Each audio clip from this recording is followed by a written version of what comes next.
இந்த நேரத்தில் ஜனநாயகன் படம் வந்து கோர்ட் கேஸில் போய் சிக்கியிருக்குது. இது எப்போ ரிலீஸ் ஆகும் அப்படிங்கிற அந்த பேச்சு வந்து தொடர்ந்து இருந்துகிட்டே இருந்துச்சு.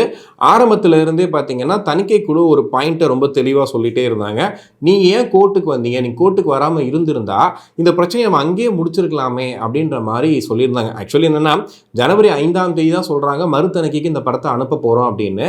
மறுதணிக்கைக்கு அப்படி அனுப்பிச்சாலுமே அந்த மறுதணிக்கையில் பார்க்கக்கூடிய அதிகாரிகள் நியமனம் பண்ணுறதுக்கு ஒரு 20 நாட்கள் ஆகும் அப்படின்ற மாதிரி தணிக்கை குழு சொன்னதுனால தான் இவங்க கோர்ட்டுக்கே போனாங்க. ஆனால் இப்போ என்ன சொல்கிறாங்க அப்படின்னா, நீங்கள் கோர்ட்டுக்கு போகாமல் இருந்திருந்தீங்கன்னா ஒரு 20 டேஸ் அந்த பிரச்சனையை முடிஞ்சிருக்குமே. அவங்க சொல்கிற மாதிரி பார்க்கும்போது இவங்க கோர்ட்டுக்கு போகாமல் இருந்திருந்தா இந்த நேரத்துக்கு படம் ரிலீஸ் ஆகிருக்குமே அப்படின்ற ஒரு பொதுவான கருத்து வந்து தொடர்ந்து சொல்லப்பட்டே வந்துச்சு. இப்போ ஜனநாயகன் படக்குழு என்ன முடிவு பண்ணிருக்காங்க அப்படின்னா, இதுக்கு மேலே நம்ம போராடி ஏன்னா இப்போ நம்ம போயிட்டு சுப்ரீம் கோர்ட்டில் சொன்னதுக்கு அப்புறமா நீங்கள் வராதிங்க, நீங்கள் அங்கேயே போயிடுங்கன்னு சொல்லிட்டாங்க.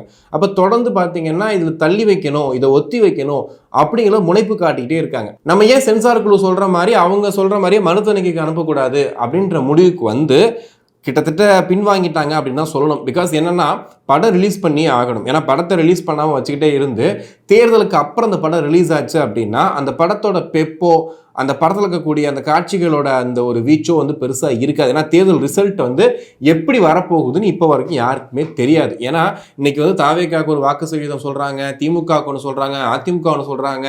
இந்த கூட்டணி கணக்குகள்லாம் தாண்டி ஒரு வாக்கு சதவீதம் வந்து இவங்க வெற்றி பெறுவாங்க சொல்ல முடியும். பட் தேர்தலில் ரிசல்ட்டை வந்து கணிக்கவே முடியாது. குறிப்பாக 2026 தேர்தல் விஜய் வருகையால், நான் சொல்கிறது இதுக்கு முன்னாடி வந்து நம்ம ஓரளவுக்கு கணிச்சிட முடியும் இந்த மாதிரி அப்படின்னு சொல்லிட்டு. பட் விஜய் வருகையால் இதை பார்த்துட்டு இருக்க சீனியர் ஜேர்னலிஸ்ட் நிறைய பேர் இருக்கீங்க. நீங்களாம் அரசியல் பேச வந்துட்டீங்களான்னு சொல்லலாம் பேசுகிறவங்களாம் இருக்கீங்க.